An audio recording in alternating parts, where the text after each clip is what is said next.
purpose of life is... Cut! No, no, no. This is too much. Why can't you just be, I don't know, a little more normal? Okay, let's take it from the top. Quiet on set, and action. The purpose of life is about finding... Cut! Cut! Cut! What is this? It's too much. Couldn't you just follow this script like everyone else? Okay, you know what? I'm done. I'm leaving. You think this was a movie? A rehearsal? Well, it isn't. This is real life. My life. Contest chair, esteemed judges, fellow Toastmasters and friends, good evening. Good evening. I remember saying with all the passion and innocence of a child, I'm going to become a writer. Sure, you're going to be the next Danielle Steele, they said.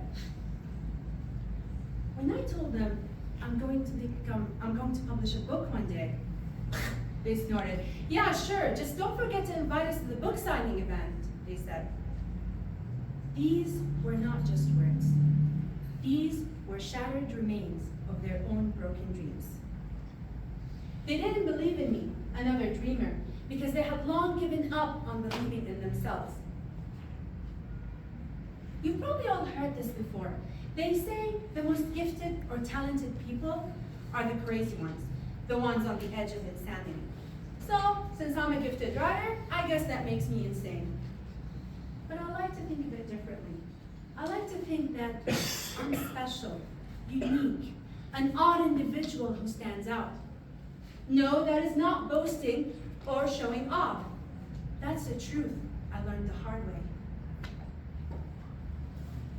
I believe I was not meant to fit into society's mold. I was born with a mission, or perhaps several missions.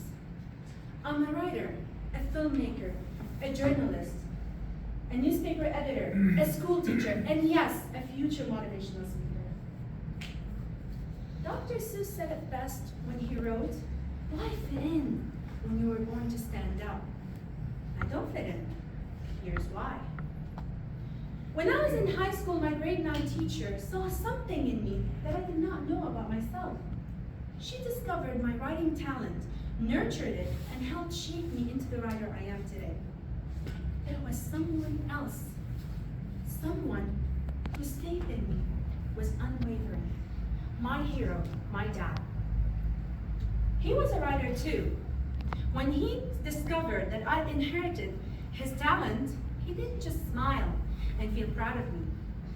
He printed my very first book of short stories and poetry in his tiny office using nothing but a printer and a laminator. And to a teenage girl, that was it. I was published.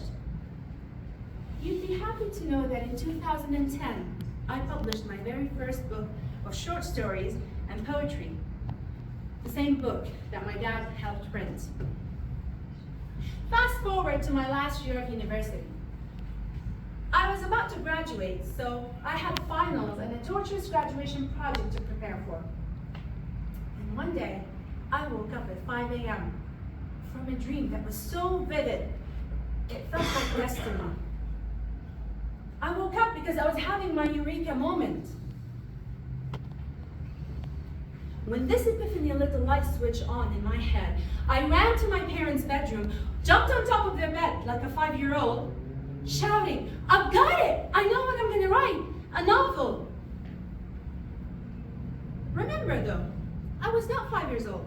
I was a fully grown adult, a university student, bouncing on top of my parents' bed in the middle of the night. Yeah, that makes total sense.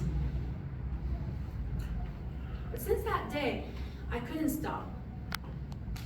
I kept writing for an entire week, non-stop, pouring my heart and my soul into my novel. 11 years and countless rejection letters later, I finally published my novel in 2016. But during this time, this kept happening over and over again.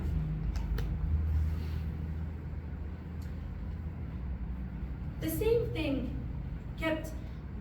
I kept finding it over and over again. There were people who did not believe in me, but I believed in myself. 2 years ago, I told my friends, my colleagues at work, that I was going to be on a TED Talk stage one day, become a motivational speaker. Their laughter was too familiar, almost predictable. This time, I didn't even flinch. After all, I'd been there before, remember? So, let me give you a small piece of advice. Never let anyone tell you who you can or cannot be, or what you can or cannot do. You are a force to be reckoned with, and you can do anything. So, here's the truth. I will never fit into their mold, and I don't want to. Neither should you. You know that voice that tells you you're too much, or too little, or too different? That voice is a lie. The world does not need more people who conform. It needs someone who dares, who challenges, who dreams. So let us walk into this world shouting at the top of our lungs, "Watch me, watch us." Because let us show them that we are relentless. Thank you.